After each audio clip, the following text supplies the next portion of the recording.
sudah boleh dimulai? Iya, Bu.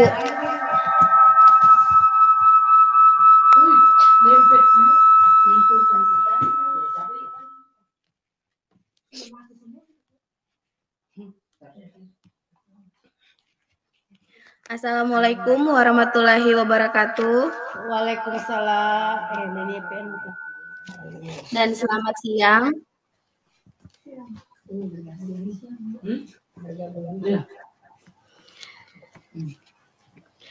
Semoga damai sejahtera senantiasa menyertai kita semua. Salam, Om Swastiastu, Namo Buddhaya, salam kebajikan. Yang terhormat Ibu pemateri kita, Ibu Suci Susilowati, dan Bapak Ibu peserta webinar. Terima kasih sudah meluangkan waktu untuk hadir dalam webinar komunitas dengan tema Diseminasi Budaya Positif Sekolah. Sebelum mulai, marilah kita berdoa menurut agama kita masing-masing. Berdoa dimulai.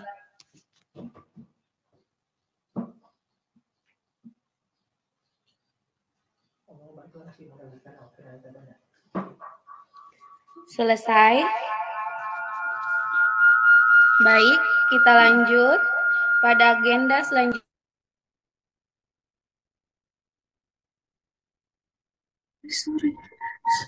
Yaitu diseminasi budaya positif yang dibawakan langsung oleh Ibu Suci Susilowati, SPD MPD. Kepada Ibu dipersilakan. Ya, terima kasih untuk kesempatannya yang telah diberikan kepada saya, kepada moderator Ibu Ayu Oktavia. Assalamualaikum warahmatullahi wabarakatuh. Selamat siang, salam sejahtera untuk kita semua. Bapak Ibu Kepala Sekolah yang terhormat, yang sudah menyempatkan waktu hadir pada siang hari ini di ruang virtual beserta Bapak Ibu guru sekalian. Terima kasih sudah menyempatkan waktu hadir untuk webinar perdana kita di komunitas. Semoga kegiatan ini bisa akan terus berlangsung dan menjadi kebiasaan baik untuk kita di komunitas pada pertemuan-pertemuan yang berikutnya. Pada siang hari ini, izinkan saya untuk berbagi pengetahuan tentang penerapan budaya positif di sekolah. Nah, diseminasi penerapan budaya positif di sekolah ini sebenarnya juga berkaitan dengan aksi nyata saya sebagai calon guru penggerak Angkatan 11 Kota Palu. Saya pikir alangkah baiknya jika saya dapat membagikan apa yang saya dapatkan selama mengikuti pendidikan guru penggerak di komunitas tempat saya berasal. Sebelumnya saya izin share screen dulu, Bapak Ibu.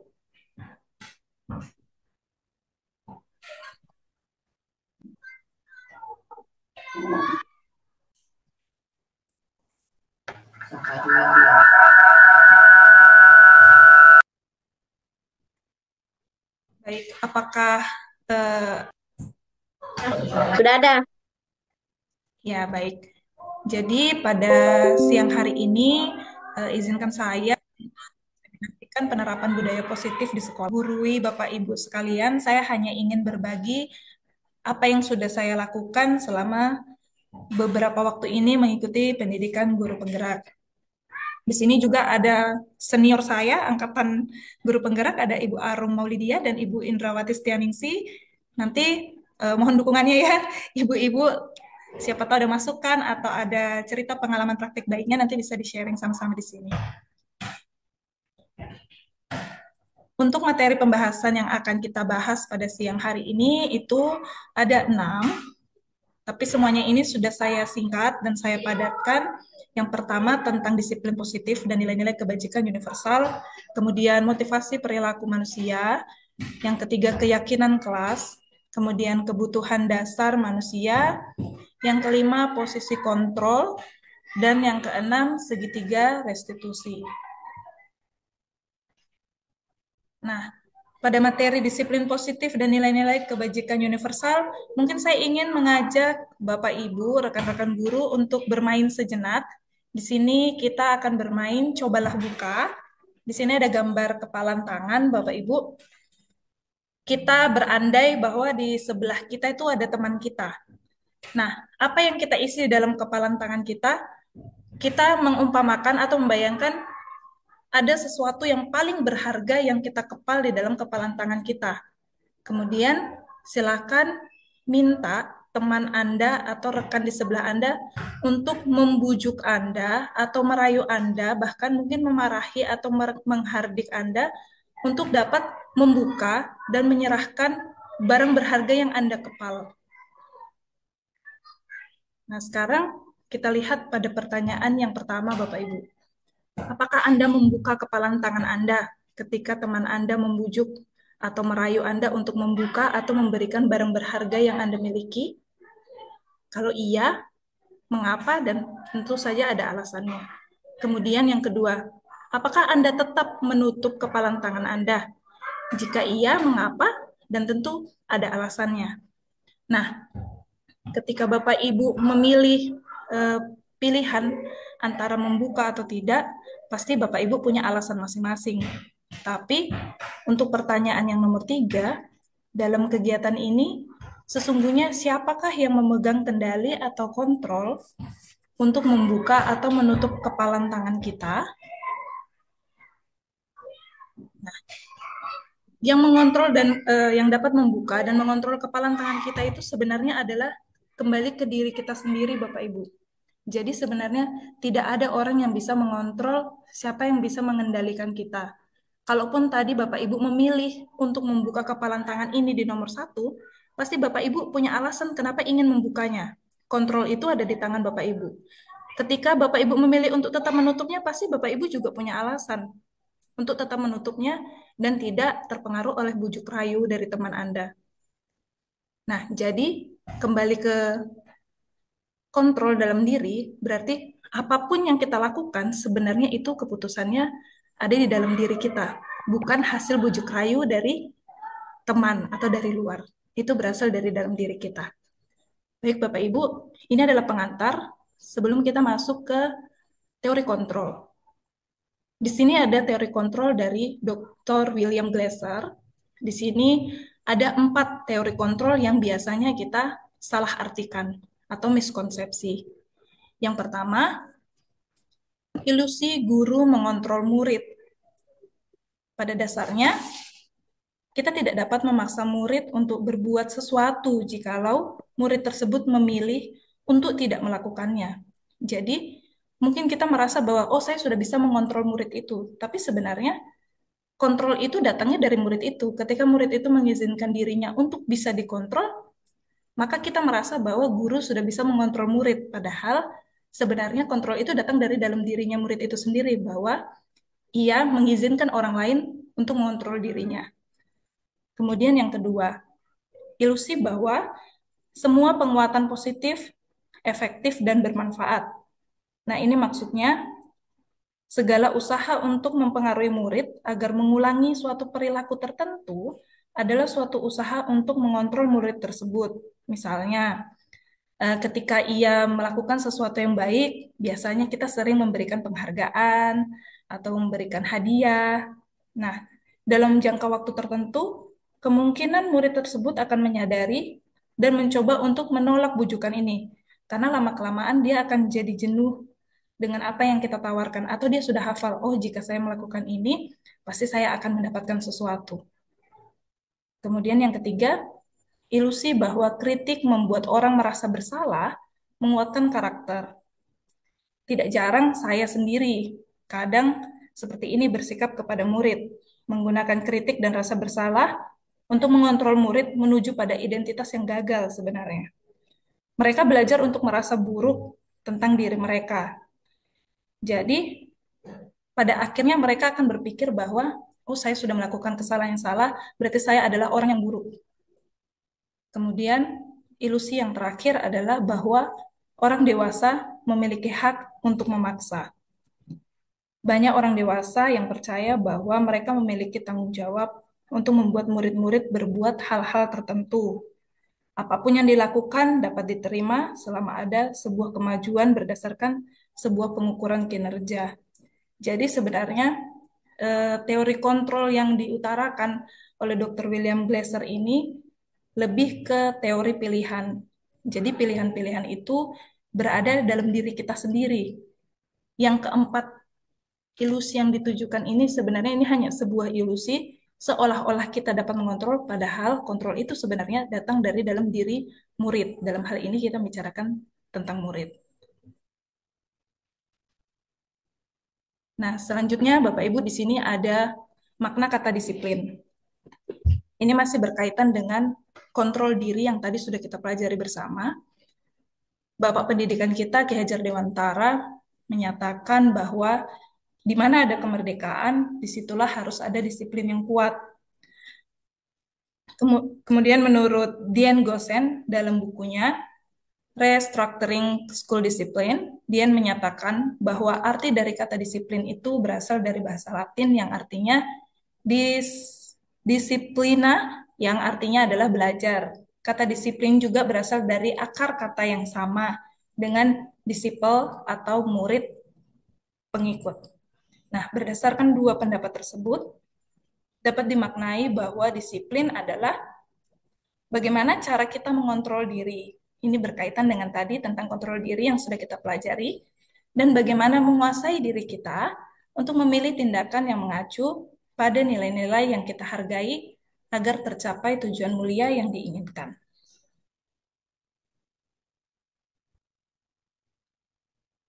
Nah, untuk mencapai eh, teori kontrol dan disiplin yang di dalam diri kita tadi, Bapak Ibu, kita ada nilai-nilai kebajikan yang bisa kita yakini bersama. Nilai-nilai kebajikan ini adalah nilai-nilai yang kita yakini adalah semua hal baik yang kita yakini dapat memajukan diri kita dalam mengontrol diri dan dalam mendisiplinkan diri kita. Di dalam modul ada banyak model-model nilai-nilai kebajikan, tapi di sini saya hanya menampilkan dua saja. Salah satunya yang sudah berkaitan dengan kurikulum yang telah kita laksanakan saat ini, yaitu dalam kurikulum Merdeka. Di sini nilai-nilai kebajikan dari profil pelajar Pancasila, yaitu beriman bertakwa kepada Tuhan Yang Maha Esa dan berakhlak mulia, mandiri, bernalar kritis, berkebinekaan global, bergotong royong, dan kreatif. Kemudian ada juga nilai-nilai kebajikan versi Primary Years Program. Di situ ada toleransi, rasa hormat, integritas, mandiri, menghargai, antusias, empati, keingintahuan, kreativitas, kerjasama, percaya diri, dan komitmen.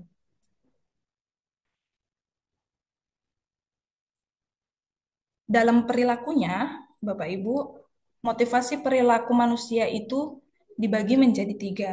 Jadi sebenarnya murid-murid kita atau bahkan diri kita sendiri dalam berperilaku itu sebenarnya didorong oleh tiga hal, tiga motivasi. Ini masih menurut Dian Gosen. Yang pertama, motivasinya untuk menghindari ketidaknyamanan atau hukuman. Biasanya motivasi ini bersifat eksternal. Mungkin contohnya, anak-anak di sekolah kita memilih untuk tidak datang terlambat karena takut nanti akan mendapatkan hukuman. Jadi hal-hal ini biasanya datangnya dari luar, dari eksternal, motivasi eksternal. Kemudian yang kedua, untuk mendapatkan imbalan atau penghargaan dari orang lain. Misal, anak-anak belajar dengan giat atau mengerjakan tugasnya dengan baik supaya mendapatkan nilai yang baik. Nah, motivasi ini juga menurut Dian Gosen adalah yang bersifat eksternal karena datangnya dari luar. Ini jika dikaitkan dengan kepalan tangan tadi, itu adalah bujukan yang disampaikan oleh rekan kita untuk dapat membuka kepalan tangan kita. Itu yang untuk motivasi 1 dan motivasi 2. Kemudian yang terakhir itu ada motivasi untuk menjadi orang yang mereka inginkan dan menghargai diri sendiri dengan nilai-nilai yang dipercaya. Nah, ini adalah motivasi yang akan membuat seseorang memiliki disiplin positif yang kita inginkan tadi. Karena motivasi ini datang dari dalam dirinya. bukan dari kontrol orang lain, tapi datang dari dalam dirinya. Jadi, motivasi ini bersifat internal.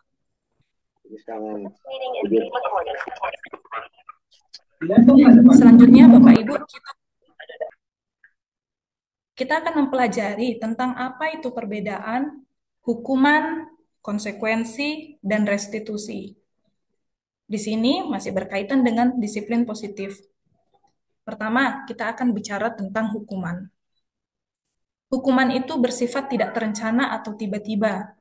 Anak atau murid tidak tahu apa yang akan terjadi dan tidak dilibatkan. Hukuman juga bersifat satu arah dari pihak guru yang memberikan dan murid hanya menerima suatu hukuman tanpa melalui suatu kesepakatan atau pengarahan dari pihak guru, baik sebelum atau sesudahnya. Jadi hukuman ini dapat diberikan berupa hukuman fisik maupun psikis. Nah, akibatnya apa? Hal ini dapat menyakiti hati anak-anak atau bahkan fisik anak-anak. Selanjutnya, perbedaannya dengan konsekuensi. Di sini Bapak Ibu dapat melihat, jika konsekuensi itu adalah bentuk disiplin yang sudah terencana atau sudah disepakati, sudah dibahas, dan disetujui oleh guru dan murid. Pada konsekuensi, murid tetap dibuat tidak nyaman untuk jangka waktu yang pendek. Misalnya, ketika ada murid yang terlambat 15 menit, maka ia harus pulang lambat 15 menit untuk mengejar ketertinggalan. Atau dalam artian, jika kamu memecahkan sesuatu, kamu harus menggantinya. Jadi konsekuensi ini sebenarnya berkaitan dengan tanggung jawab. Jika kamu melakukan sesuatu, ya kamu harus bertanggung jawab menyelesaikan apa yang sudah kamu lakukan itu. Kemudian berikutnya ada yang namanya restitusi. Nah, restitusi ini sedikit berbeda dari hukuman dan konsekuensi. Jika kita melihat di restitusi, restitusi ini sebenarnya adalah menciptakan proses atau kondisi murid untuk memperbaiki kesalahan mereka, sehingga mereka bisa kembali pada kelompok mereka dengan karakter yang lebih kuat. Restitusi juga merupakan proses kolaboratif yang mengajarkan murid untuk mencari solusi untuk masalah mereka dan membantu murid berpikir tentang orang seperti apa yang mereka inginkan dan bagaimana mereka harus memperlakukan orang lain. Untuk restitusi sendiri, nanti di akhir materi ini saya ada videonya. Restitusi ini lebih ke kita menawarkan solusi kepada murid. Jadi contohnya ketika ada murid yang bermasalah atau yang berkelahi, kita mencoba bertanya, menanyakan alasan kenapa sampai dia berkelahi, kemudian bukan guru yang memberikan solusi untuk saling meminta maaf atau dan lain sebagainya, tetapi kita sebagai guru membiarkan murid tersebut untuk mencari solusi atas masalah yang ditimbulkan. Jadi itulah yang disebut dengan restitusi. Solusi itu datang dari dalam diri murid itu, bukan tawaran dari guru.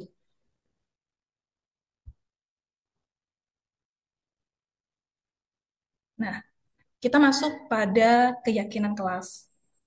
Di sini Bapak Ibu mungkin sudah ada yang pernah mendengarkan tentang keyakinan kelas atau tentang peraturan kelas. Nah, di sini ada pertanyaan, mengapa keyakinan kelas? Mengapa bukan peraturan kelas? Di sini dijelaskan bahwa keyakinan kelas ini memiliki dampak yang besar terhadap keberhasilan pembelajaran. Keyakinan kelas adalah hasil kesepakatan antara guru dan murid. Jika dilaksanakan dengan penuh kesadaran, maka akan berpengaruh pada perubahan tingkah laku murid. Perubahan tingkah laku ini akan mendorong terbentuknya budaya positif di kelas. Sedangkan peraturan biasanya ditetapkan secara sepihak atau hanya searah. Biasa peraturan ini ditentukan oleh guru atau sekolah untuk mengatur sesuatu. Misalnya, hari Senin wajib menggunakan pakaian putih merah lengkap bersama topi dan dasi. Itu merupakan sebuah peraturan yang sudah ditentukan oleh sekolah, sifatnya satu arah. Tapi kalau keyakinan kelas, sifatnya dua arah, berasal dari guru maupun berasal dari tawaran dari murid. Di sini kita akan belajar bagaimana caranya untuk menyusun keyakinan kelas yang mungkin bisa Bapak Ibu terapkan di dalam kelas. Nah, langkah pertama Bapak Ibu, jika Bapak Ibu masih bingung membedakan antara keyakinan kelas dengan peraturan kelas, yang pertama, agar ini terasa lebih mudah, kita bisa mengajak murid-murid berdiskusi tentang aturan-aturan yang ingin disepakati. Misalnya di kelas, kalian ingin aturan apa? Misalnya jika ingin ke toilet harus meminta izin, atau jangan makan ketika jam pembelajaran berlangsung, jangan datang terlambat. Nah, peraturan-peraturan ini bisa kita kumpulkan. Kita catat semua masukan dari murid, lalu kita dapat mengubahnya menjadi kalimat positif. Jika tadi ada kata yang menulis yang saya sebutkan, jangan makan ketika pembelajaran sedang berlangsung. Di sini kita bisa ganti kata negatifnya itu kan kata jangan. Jadi kata jangannya kita bisa ganti menjadi kalimat positif. Nah, kalau untuk masalah makan, mungkin kita bisa memilih makan saat pembelajaran berlangsung akan mengganggu kenyamanan kelas.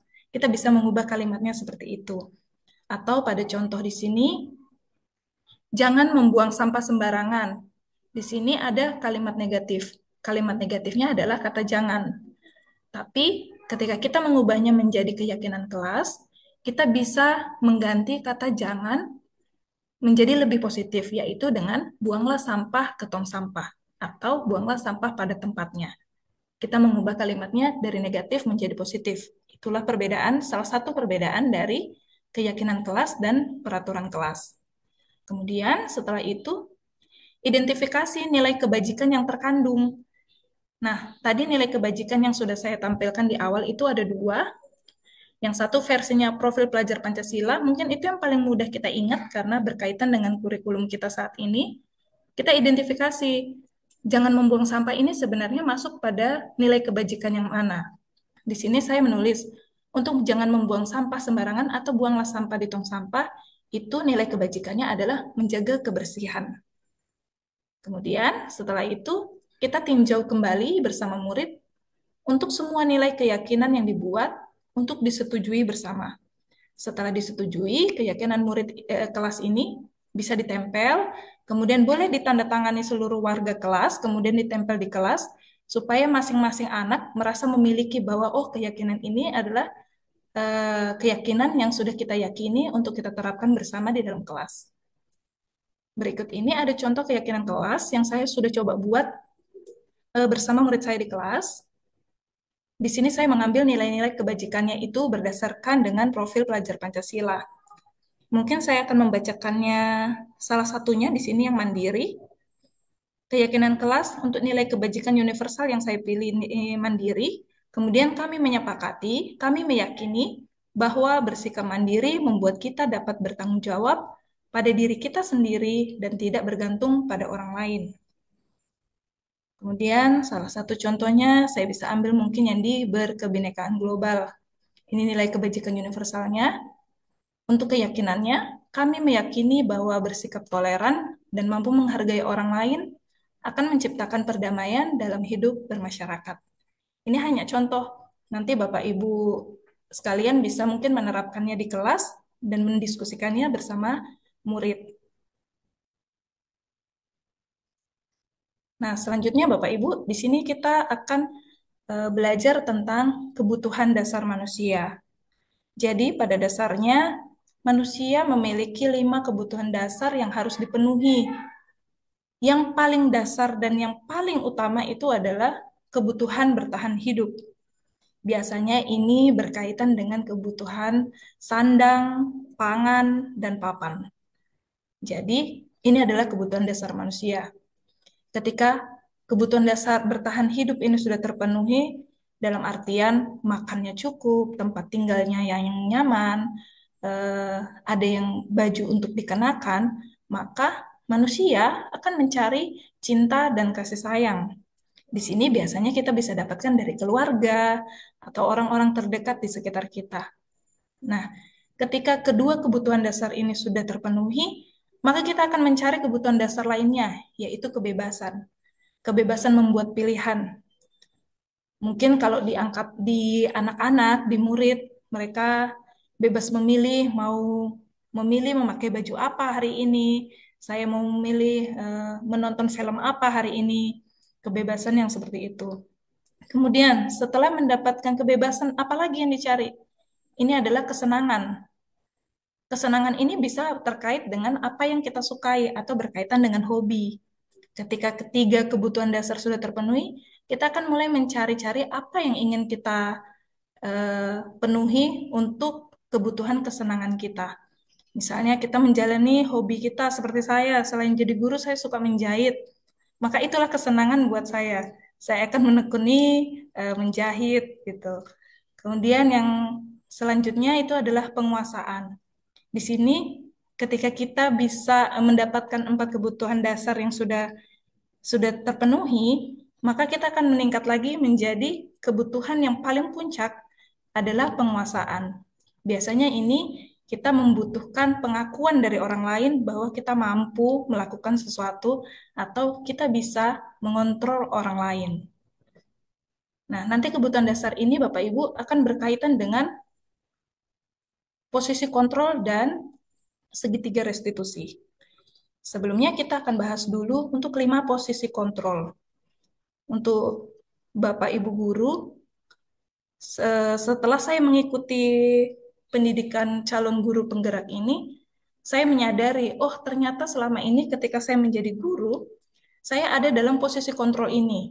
Nanti mungkin setelah saya bacakan tentang 5 posisi kontrol ini, mungkin kita bisa merefleksi diri kita, selama menjadi guru saya sudah ada di posisi kontrol yang mana?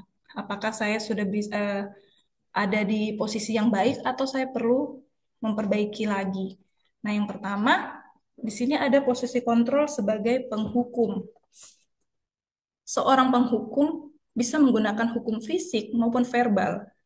Orang-orang yang menjalankan posisi penghukum senantiasa mengatakan bahwa sekolah memerlukan sistem atau alat yang dapat lebih menekan murid-murid lebih dalam lagi. Mungkin saya juga pernah ada di posisi seperti ini, Bapak Ibu. Waktu menjadi guru muda itu pasti kalau lihat murid yang terlambat, saya langsung bilang, yang lambat, langsung angkat sampah, atau langsung berbuat ini. Sebenarnya itu kita dalam posisi sebagai seorang penghukum. Tanpa kita bertanya dulu, sebenarnya pasti ada alasan kenapa anak tersebut terlambat. Kemudian, posisi kontrol yang kedua yaitu pembuat rasa bersalah. Pada posisi ini, biasanya guru akan bersuara lebih lembut. Pembuat merasa bersalah ini akan menggunakan keheningan yang membuat orang lain merasa tidak nyaman, bersalah, atau rendah diri. Di sekolah, kadang-kadang saya tidak membicarakan orang lain, Bapak Ibu, saya merefleksi diri saya sendiri. Biasanya saya bilang, kamu itu sudah dikasih tahu, nanti kalau kamu tidak dengar, Ibu nanti yang ditegur kepala sekolah. Nah, kata-kata seperti ini sebenarnya membuat rasa bersalah. Kita membuat anak-anak merasa bersalah. Iyo, kasihan nanti ibu guru. Kalau kita ribut nanti ibu guru yang ditegur. Nah, sebenarnya ini posisi kontrol pembuat rasa bersalah. Di sini juga sebenarnya tidak disarankan posisi penghukum maupun pembuat rasa bersalah. Selanjutnya, ada posisi kontrol sebagai teman. Guru pada posisi ini tidak akan menyakiti murid, namun akan tetap berupaya mengontrol murid melalui persuasi. Posisi teman pada guru bisa negatif ataupun positif. Positif di sini berupa hubungan baik yang terjalin antara guru dan murid. Guru di posisi teman menggunakan hubungan baik dan humor untuk mempengaruhi seseorang. Jadi biasa di sini posisinya mungkin guru tidak menyakiti murid, tapi guru justru pendekatan dengan murid itu posisi sebagai teman. Jadi membujuknya dengan bujuk rayu, posisinya memposisikan diri sebagai teman. Nah, di sini ada posisi kontrol pemantau. Memantau berarti mengawasi. Pada saat kita mengawasi, kita bertanggung jawab atas perilaku orang-orang yang kita awasi. Posisi pemantau berdasarkan pada peraturan-peraturan dan konsekuensi. Yang tadi yang berkaitan dengan konsekuensi. Dengan menggunakan sanksi atau konsekuensi, kita dapat memisahkan hubungan pribadi kita dengan murid sebagai seorang yang menjalankan posisi pemantau. Jadi kita di sini sudah menerapkan kalau yang tadi itu tentang konsekuensi. Nah, di sini ketika kamu melakukan sesuatu, kamu harus bertanggung jawab menyelesaikan masalah tersebut. Itu adalah posisi pemantau. Dan apa yang terakhir? Mari kita lihat posisi kontrol yang kelima. Nah, di sini adalah posisi manajer. Posisi terakhir itu adalah posisi di mana guru berbuat sesuatu bersama dengan murid, mempersilahkan murid mempertanggungjawabkan perilakunya, mendukung murid agar dapat menemukan solusi atas permasalahannya sendiri. Di manajer, murid diajak untuk menganalisis kebutuhan dirinya maupun kebutuhan orang lain. Di sini, penekanan bukan pada kemampuan membuat konsekuensi, namun dapat berkolaborasi dengan murid bagaimana memperbaiki kesalahan yang ada. Ini tadi yang berkaitan dengan restitusi. Nah, untuk 5 posisi kontrol ini, yang disarankan ada dalam diri kita itu sebaik-baiknya adalah posisi pemantau dan manajer. Jadi, selama ini saya menjadi guru, saya sudah memposisikan diri, oh ternyata saya pernah menjadi penghukum, ternyata saya pernah menjadi pembuat rasa bersalah, dan ternyata saya pernah menjadi teman. Sekarang saya ingin belajar bagaimana caranya supaya saya bisa memposisikan diri sebagai pemantau atau manajer. Tapi tentu saja Bapak Ibu, apalagi guru SD, kita di lingkungan SD, tidak bisa seideal ini dalam melaksanakan posisi kontrol. Pasti kadang-kadang juga kita terbawa suasana, sehingga belum bisa menjalankan posisi kontrol kita sebagai pemantau maupun manajer. Tapi yang diharapkan sebaik-baiknya kita dapat melakukan ini untuk menangani murid kita di kelas.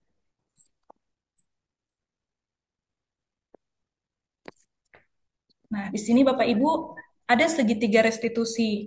Ini yang saya maksud tadi, ketika kita melaksanakan restitusi, ada langkah-langkah yang harus kita lakukan.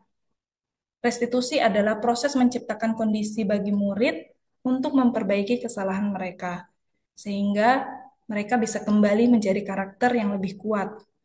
Melakukan segitiga restitusi membantu murid dapat mengintrospeksi kesalahannya melalui pendekatan intrinsik atau dari dalam, dan memulihkan dirinya setelah berbuat salah.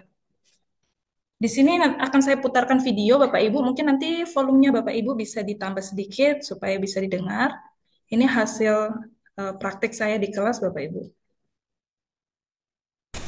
Salam dan bahagia, bertemu lagi bersama saya Suci Susilawati, calon guru penggerak Angkatan 11 Kota Palu. Kali ini kita akan membahas modul 1.4 tentang praktik segitiga restitusi. Restitusi adalah proses menciptakan kondisi bagi murid untuk memperbaiki kesalahan mereka, sehingga mereka bisa kembali menjadi karakter yang lebih kuat. Melakukan segitiga restitusi membantu murid mengintrospeksi kesalahannya melalui pendekatan intrinsik dan memulihkan dirinya setelah berbuat salah. Langkah pertama yang perlu dilakukan pada segitiga restitusi adalah menstabilkan identitas. Ketika murid berbuat salah, artinya ada kebutuhan dasar yang tidak terpenuhi bagi mereka. Langkah kedua yang perlu dilakukan yakni memvalidasi tindakan yang salah. Guru berupaya memahami kebutuhan dasar yang melatar belakangi murid berbuat kesalahan. Mengacu pada teori kontrol, segala tindakannya pasti mempunyai maksud atau tujuan tertentu. Langkah ketiga restitusi yaitu menanyakan keyakinan. Teori kontrol berpendapat bahwa manusia termotivasi secara internal. Saat langkah 1 dan langkah 2 sukses dilakukan, anak akan siap dihubungkan dengan nilai-nilai yang ia percaya. Pada tugas kali ini, saya merancang dan mempraktikkan segitiga restitusi pada 2 orang murid yang memiliki permasalahan sebagai berikut. Kasus 1. Zidan tidak pernah mengerjakan satupun tugas rumah yang diberikan oleh guru. Kasus 2. Farhan sudah 3 kali berturut-turut lupa membawa jurnal harian ke sekolah. Adapun keyakinan kelas yang diyakini bersama yaitu 1. Disiplin, 2. Sikap, 3. Tugas dan kehadiran. Kasus 1. Murid Zidan. Silakan simak percakapan pada layar.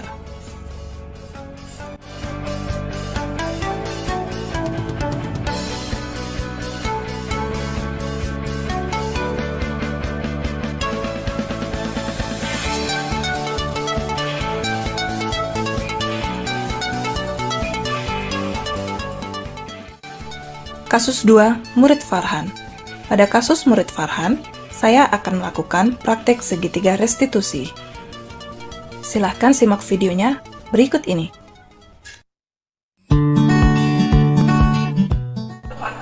Halo Ibu, Apa kabar? alhamdulillah baik Ibu. Iya, sudah makan tadi istirahat? Alhamdulillah sudah makan nasi kuning tadi. Sudah rasa kenyang? Sudah. Iya. Farhan, hari ini kan kita ada jadwal menulis jurnal. Iya. Nah, tapi Farhan tidak membawa jurnal untuk beberapa kalinya. Yang ketiga kalinya. Ketiga kalinya. Iya. Kenapa Farhan tidak pernah membawa jurnal? Lupa Ibu. Lupa. Iya. Iya, Pak. Lupa itu hal yang manusiawi. Kadang-kadang Ibu Suci juga lupa. Biasanya Ibu Suci lupa bawa speaker atau alat-alat yang diperlukan di sekolah. Tapi kalau sudah sampai 3 kali, menurut Farhan bagaimana? Banget. Tidak bagus, tidak lucu. Jadi, apakah boleh kita mencari solusi untuk masalah ini? Boleh.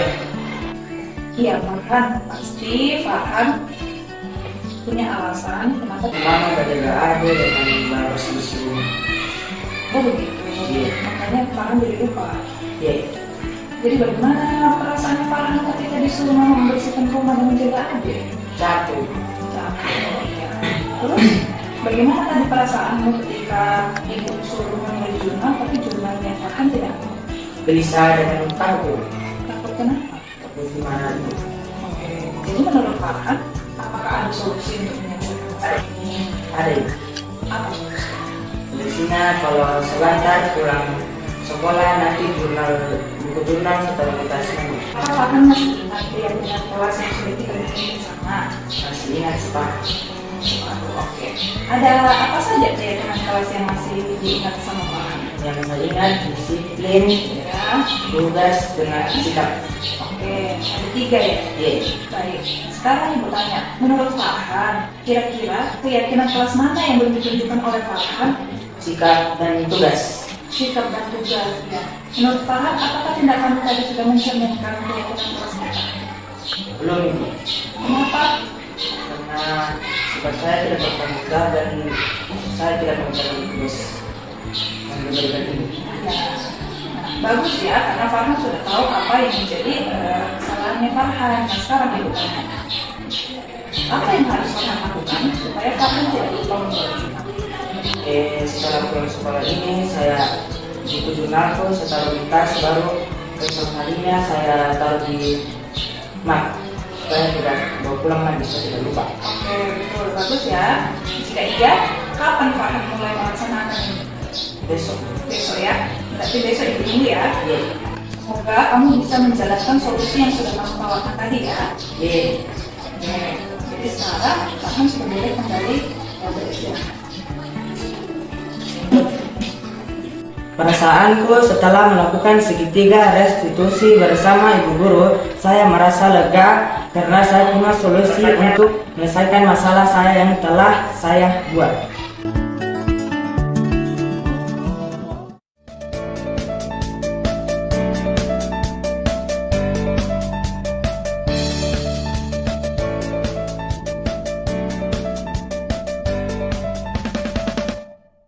Nah, baik Bapak Ibu, tadi itu adalah salah satu contoh pelaksanaan segitiga restitusi yang saya lakukan bersama murid saya di kelas. Dalam melakukan tahap segitiga restitusi itu, kita harus melalui 3 langkah. Dalam video sudah terlihat. Yang pertama, langkah pertama adalah menstabilkan identitas.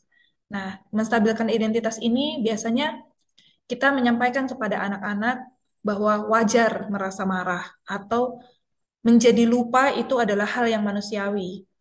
Semua orang pernah melakukannya. Jadi itu adalah proses untuk menstabilkan identitas. Kemudian ketika anak-anak sudah merasa stabil identitasnya, kita melangkah pada yang kedua, yaitu memvalidasi tindakan yang salah. Nah, di tahap ini kita bisa bertanya kepada murid.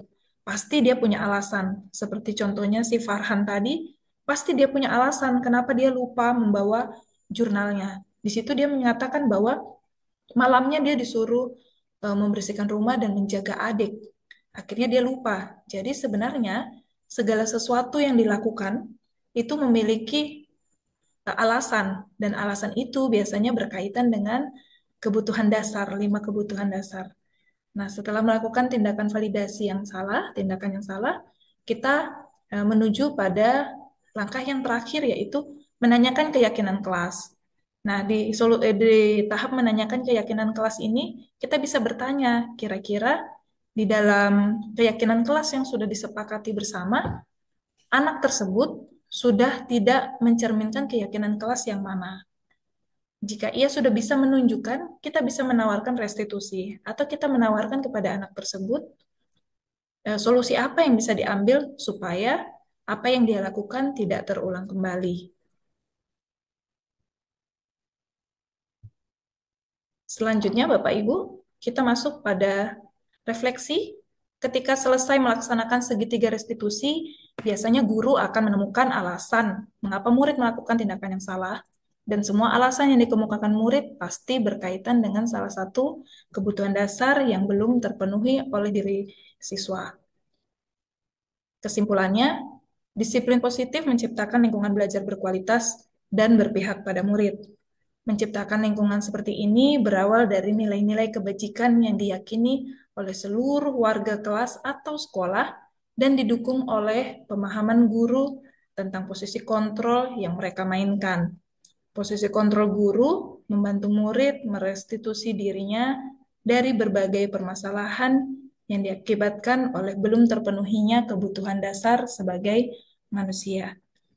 Jadi, demikian diseminasi saya tentang budaya baik yang perlu kita lakukan di sekolah. Mungkin setelah ini saya akan kembalikan ke moderator untuk sesi berbagi pengalaman atau jika ada masukan yang ingin disampaikan kepada untuk kesempatan ini saya mengucapkan terima kasih. Lebih dan kurangnya saya mohon maaf. Saya tidak bermaksud untuk menggurui Bapak Ibu sekalian, saya hanya ingin membagikan apa yang sudah saya dapatkan selama mengikuti pendidikan guru penggerak tentang budaya positif. Kepada Ibu Ayu, saya kembalikan.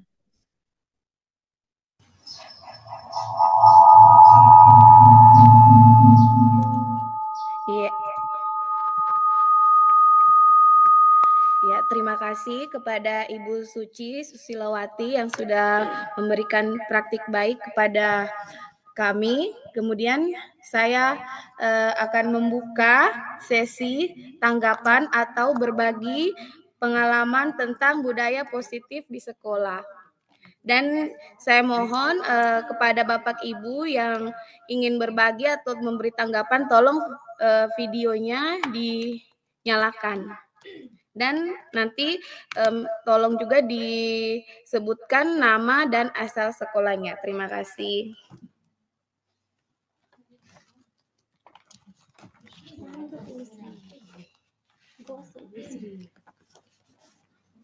Iya, silakan Bapak Ibu.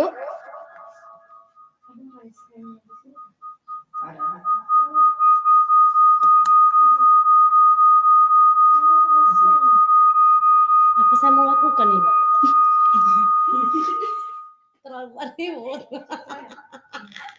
Oh iya, silakan Ibu sebutkan nama dan asal sekolahnya. Ya, Assalamualaikum warahmatullahi wabarakatuh. Nama saya Sri Rizky Fitriani dari SDI Ikra. Terima kasih kesempatannya. Di sini saya ingin bertanya kepada Ibu pemateri, Ibu Suci Susilawati, bagaimana kita dapat memastikan bahwa semua anggota komunitas sekolah, yaitu guru, siswa, orang tua, ataupun staf, dalam memahami dan mendukung penerapan budaya positif yang berbasis restitusi 5 posisi kontrol. Ya, mungkin itu saja pertanyaan dari saya. Mohon tanggapannya. Terima kasih. Wabillahi taufiq wal hidayah. Assalamualaikum warahmatullahi wabarakatuh. Ya, terima kasih Ibu Sri Rizky Fitriani. Ada lagi yang mau berbagi pengalamannya atau memberikan tanggapan? Bapak Ibu, dipersilakan. Izin moderator. Oh iya, silakan. Mana kameranya ini?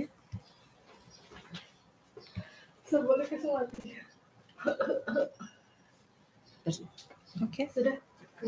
Desimeter. Baik, Assalamualaikum warahmatullahi wabarakatuh. Terima kasih atas kesempatan yang telah diberikan kepada saya. Langsung saja, seperti yang dipaparkan oleh materi tadi, pemateri, bahwa budaya positif adalah kebiasaan yang baik yang harus dijalankan. Nah, salah satunya budaya positif yang sudah kita terapkan adalah keyakinan kelas. Saya dan siswa saya sudah membuat dan menyepakati keyakinan kelas. Salah satunya adalah masuk pada dimensi berkebinekaan global, yaitu menghargai proses belajar. Contohnya, pada saat proses pembelajaran sudah dimulai, diharapkan siswa dapat fokus mengikuti pelajaran dan tidak mengganggu teman yang sedang belajar. Tetapi masih ada siswa yang melanggar kesepakatan tersebut. Apalagi biasanya di kelas rendah itu banyak sekali yang tidak fokus dalam pembelajaran, masih banyak bermain. Nah, pertanyaan saya, bagaimana metode yang tepat untuk menerapkan budaya positif tersebut agar menjadi pembiasaan-pembiasaan yang positif bagi anak di sekolah? Terima kasih. Iya, terima kasih Ibu Rizky Maisara atas tanggapannya tadi. Bagaimana? Apakah masih ada dari teman-teman lain yang ingin memberikan praktik baiknya? Yang ingin berbagi praktik baik yang telah dilakukan di sekolah dan dibagi di webinar hari ini? Silakan Bapak Ibu.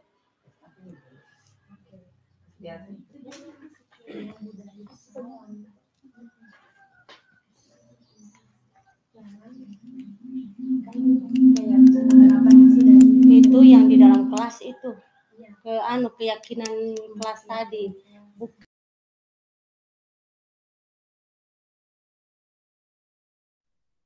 Izin Ibu Moderator, mungkin saya boleh menanggapi dulu dua pertanyaan tadi. Oh, iya Bu. Iya, saya izin menanggapi dua pertanyaan tadi. Mungkin nanti Bapak Ibu kalau punya pengalaman praktek baik tentang apa yang ditanyakan nanti bisa ditambahkan.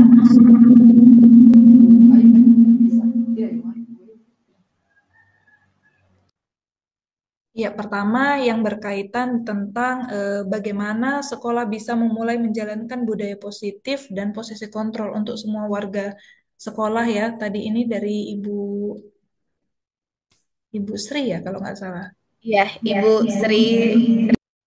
Iya, jadi sebenarnya apa yang ingin saya sampaikan ini tidak paten seperti ini ya Bapak Ibu karena kami juga sama-sama belajar di sini. Tapi ini tanggapan saya secara pribadi. Nanti kalau misalnya Bapak Ibu guru senior yang lain mau menambahkan silahkan. Tapi kalau untuk menjalankan budaya positif supaya bisa diikuti seluruh warga sekolah, memang harus dimulai pertama itu dari keyakinan kelas. Ini mungkin langsung berkaitan dengan pertanyaan nomor 2 dari Ibu Sarah. Kalau saya lihat, ketika kita menjalankan segitiga restitusi, itu kan nanti muara akhirnya itu menanyakan pada keyakinan kelas. Jadi mungkin kita tidak serta-merta bisa langsung menyelesaikan masalah di kelas itu langsung dengan gaya segitiga restitusi. Itu tidak mungkin, menurut saya. Jadi kita mulai dulu dari hal yang sederhana, yaitu keyakinan kelas. Nah, keyakinan kelas ini berangkat dari mana? Berangkat dari peraturan-peraturan yang awalnya kita buat dengan murid. Peraturan-peraturan yang kita buat dengan murid ini akhirnya akan kita ubah menjadi keyakinan kelas. Jika semua kelas, misalnya kelas 1 sampai kelas 6, sudah melaksanakan keyakinan kelas ini di kelasnya masing-masing, sekolah bisa mengadopsi atau mengambil keyakinan-keyakinan kelas ini yang kemudian dijadikan untuk keyakinan sekolah. Nah, ketika keyakinan kelas ini kita sudah ambil, kita pilih mana yang akan kita sepakati bersama, maka keyakinan inilah yang nantinya kita coba jalankan bagi semua orang, bagi semua warga sekolah, bukan hanya guru dengan siswa, tapi juga staf dan siapa saja stakeholder yang ada di lingkungan sekolah. Untuk posisi kontrol, saya rasa kita belum bisa sampai ke posisi segitiga restitusi yang baik jika keyakinan kelasnya saja kita masih harus beradaptasi dan mulai membiasakan diri dengan keyakinan kelas. Nah, untuk Ibu Sarah tadi, saya kagum ya sama Ibu Sarah. Meskipun belum ikut CGP tapi sudah buat keyakinan kelas itu luar biasa. Dan di sini Ibu Sarah sudah mengambil dimensi untuk nilai-nilai kebajikan universalnya itu tadi berkebinekaan global. Betul Bu Sarah, bukan hanya Ibu Sarah di kelas 1, saya pun yang sudah di kelas 6 Bu Sarah. Keyakinan kelas yang sudah kita sepakati bersama pun kadang-kadang anak-anak masih langgar. Nah, bagaimana caranya ini? Kita terus mengingatkan. Kita terus mengingatkan karena segala sesuatu itu tidak akan terjadi dengan tiba-tiba. Jadi, mungkin masalah ini bukan hanya dialami oleh Ibu Sarah di kelas 1. Saya pun yang sudah kelas 6, keyakinan kelas yang sudah kita susun bersama pun, apalagi yang berkaitan dengan penggunaan handphone biasanya, itu hampir tiap hari pasti saya tegur. Nah, posisi kontrol ini biasanya yang sulit. Kita tidak bisa juga dominan saya mau jadi posisi kontrol sebagai manajer terus. Saya rasa mungkin tidak bisa kita seideal itu dalam melaksanakan posisi kontrol, tapi kita tetap berusaha memberikan yang terbaik sesuai dengan kebutuhan murid. Mungkin saya kembalikan ke moderator. Ada Bapak Ibu guru yang lain punya pengalaman seperti yang ditanyakan oleh teman-teman, bisa ditambahkan. Terima kasih. Ya, terima kasih Ibu Suci. Baik, di sini saya lihat ada Ibu Hijrah yang ingin barangkali berbagi pengalaman, Ibu. Ibu Hijrah. Dengar suara saya. Ibu dengar suara? Nyalakan voice-nya, Ibu.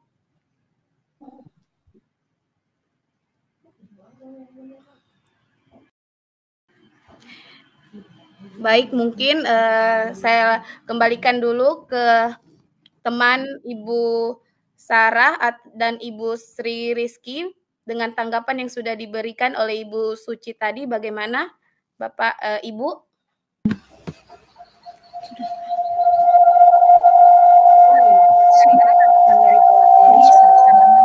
Dan saya sudah mengerti. Terima kasih. Saya kembalikan kepada moderator.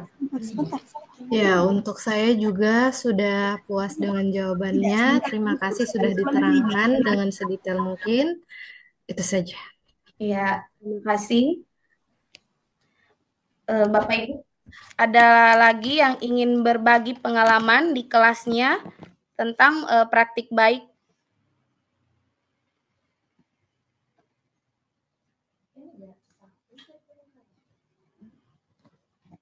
Ya, saya masih memberi kesempatan buat Bapak dan Ibu, 2 orang lagi mungkin yang ingin memberi pengalaman praktik baiknya di sekolahnya.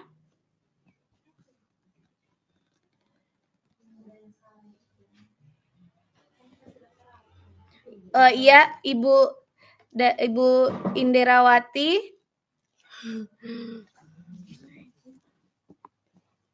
Sudah terdengar suara saya? Ya. Ya, Ibu, silakan, Ibu. Ya, terima kasih atas kesempatannya. Assalamualaikum warahmatullahi wabarakatuh.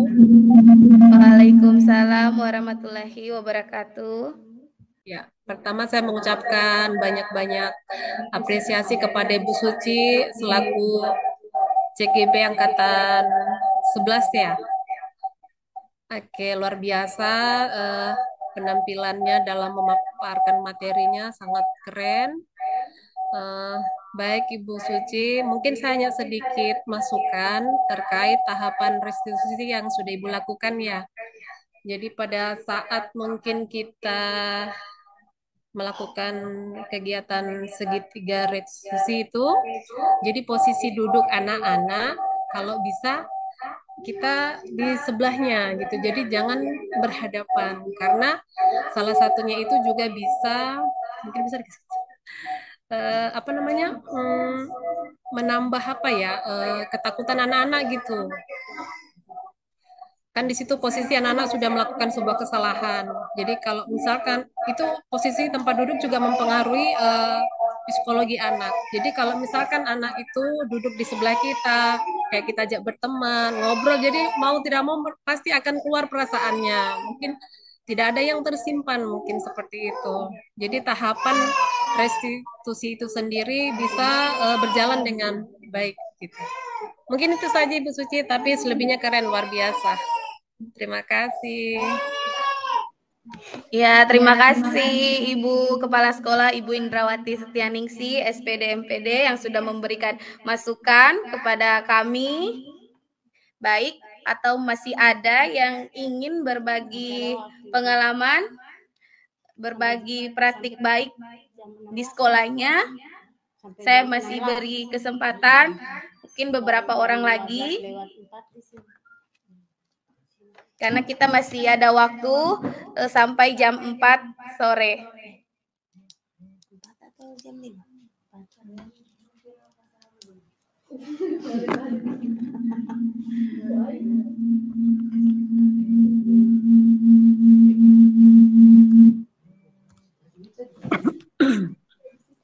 Ya.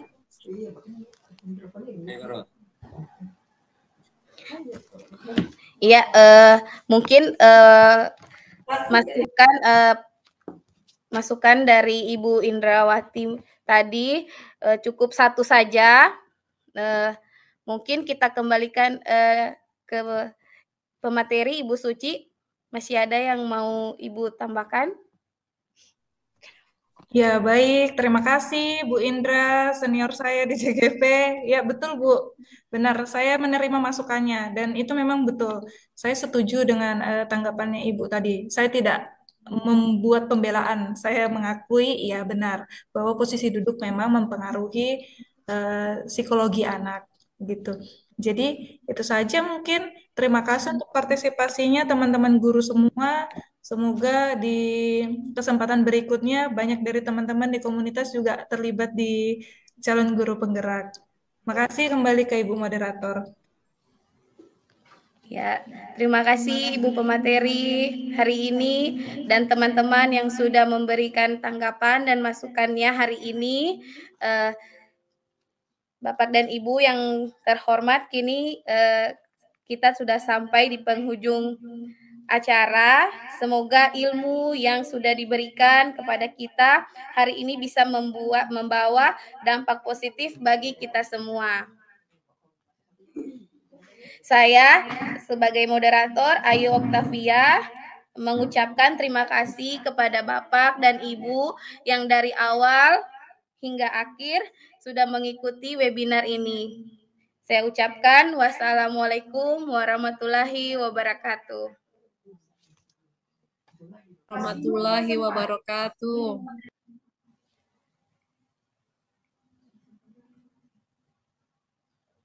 Tidak enak tadi kita mau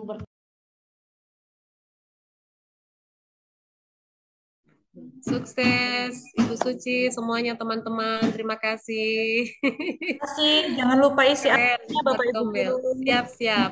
Terima kasih. Jadi sudah boleh live ya? Ya, silakan Bu. Oke, terima kasih. Ya, Bapak Ibu boleh diisi link absennya yang sudah dibagikan di grup komunitas. Siap, baik.